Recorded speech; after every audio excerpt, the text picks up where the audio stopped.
মুসলমানদের পশু কাটার সময় আসে, তখন আমাদের ভেতর থেকে গন্ডগোল আমরা শুরু করি।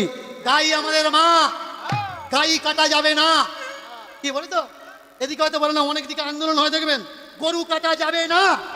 আচ্ছা গরু কাটা যাবে না কেন? গরু আমাদের দেবতা। আচ্ছা গরু যদি তোমাদের দেবতা হলো, ব্রহ্ম বৈবর্ত পুরাণ ভালো করে মন দিয়ে শুনবেন, এর জন্য স্টেজে দাঁড়িয়ে আমি বারবার বলি পড়াশোনা করুন। ব্রহ্ম বৈবর্ত পুরাণ কৃষ্ণ জন্মখণ্ড 106 নম্বর অধ্যায় 61 নম্বর 62 নম্বর 63 নম্বর শ্লোক পড়ে নিন। রুক্মিণীর বিবাহের সময় 1 লক্ষ গরু বলি দেওয়া হচ্ছে ভোজন করানোর জন্য। 1 লক্ষ গরু। গরু যদি মা হলো, গাই যদি মা হলো, তাহলে রুক্মিণীর বিয়েতে 1 লক্ষ গরু কিভাবে কাটা হচ্ছে নিজেকে প্রশ্ন করেছেন? আমাদের ধর্মগুরুদের জিজ্ঞাসা করেছেন যে আমাদের ধর্মগ্রন্থে গরু কাটার প্রসঙ্গ কিভাবে আসে?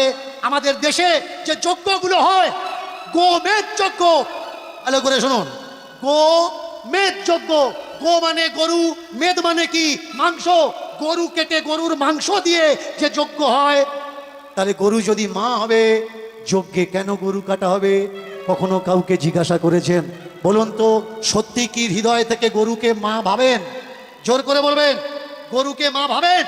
গরুকে যদি মা ভাবেন, তাহলে গরু যদি আমাদের মা হয়, সে আমাদের জন্ম দিয়েছে, আমরা তাকে রেখেছি একটা ঘরে, একটা খাটে, একটা বিছানায়। আর গরু যদি আমাদের মা হয়, গরুকে গলায় দড়ি দিয়ে আমরা বেঁধে রেখেছি গোয়াল ঘরে। আপনি পারবেন আপনার মার গলায় দড়ি দিয়ে গোয়াল ঘরে বেঁধে রাখতে? পারবেন না। মাকে মা বলছেন, কিন্তু কর্তব্যের সময় গলায় দড়ি বেঁধে তাকে গোয়াল ঘরে রেখে দিচ্ছেন। বলুন, গরুকে কারা অপমান করছে? মুসলমানরা নাকি হিন্দুরা? গরু যদি মা হয়, বলুন তো, গরুর ছেলে মানে বাছুরটা কে হবে? ছোট ভাই হবে। মার পেটে যে হয় সে তো ভাই হয়। এবার বলুন, গরুর বাছুর হলে, বাছুরটা যদি আমার ছোট ভাই হলো, 21 দিন পরে গিয়ে প্রথম দোয়াটা কতদিন দেন? কতদিন পরে দেন? 21 দিন না? তাহলে আপনার মা যদি আপনার ছোট ভাইকে জন্ম দিত, 21 দিন পরে আপনার ছোট ভাইয়ের গলায় দড়ি দিয়ে পাশে বেঁধে রেখে আপনার মায়ের জননীর গর্ভধারিণীর দুধ দুয়ে বিক্রি করতে পারতেন? আমাকে বলবেন না যে আমি হিন্দু ধর্মের অপমান করছি।